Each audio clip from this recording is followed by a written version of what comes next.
Видео од училиште во аеродром објави порталот Види вака, за кое тврди дека е доказ за она што се случувало во Ѓорѓи Апулевски. Дали е насилство истражува Државниот просветен инспекторат. Пред да пријават вчера во полиција, родителите на 14-годишното девојче во петокот случајот го пријавиле во инспекторатот.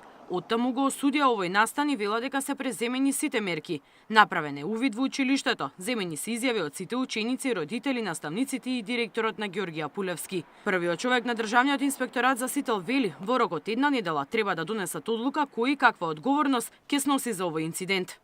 Случајот доби две димензии. Се испитува дали станува збор за насилство или недоразбирање од детска игра. Инспекторатот може да изрече укажување, решение или пак да следат соодветни пријави за случајот. Директорот на училиштето Александар Филипчев, кој вчера за дел од интернет медиумите овој инцидент го оцени како детска игра, а не насилство, денеска не беше достапен на работното место. Од службата на училиштето ни рекоа дека заминал на лекарски преглед и нема да дојде до крајот на работното време.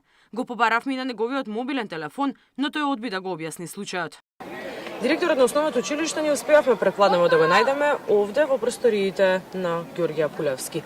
Стапивме со него во контакт и тој вели дека не сака да даде изјава пред нашиот медиум и замоли да не го испрашуваме преку телефон. Оделенскиот раководител за Сител вели дека изречени се соодветни казни за учениците и за утре е закажана родителска средба.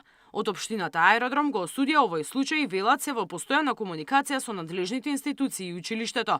Првиот човек на Мегеши вели одговорност мора да има. Според Змијанац, институциите мора да го расветлат случајот, но и да утврдат зошто родителите пријавиле по неколку дена од инцидентот. Треба да се санкционираат и децата, а поедно треба да се санкционираат и училиштето. Родителите кои ги праќаат децата во училиште покрај образование и воспитание чекуваат и безбедност, сигурност.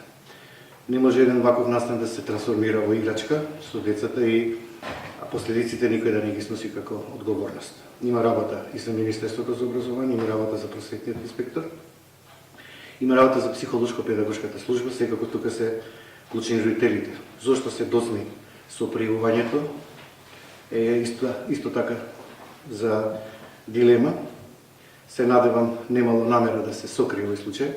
Училишното обезбедување денеска добило наредба никого да не пуштаат внатре, па неколку родители надвор ги чекаа своите деца. Родителите и бабите кои ги сретнавме пред училишниот двор, велат случајот ги вознемирил и стравуваат за безбедноста на нивните деца.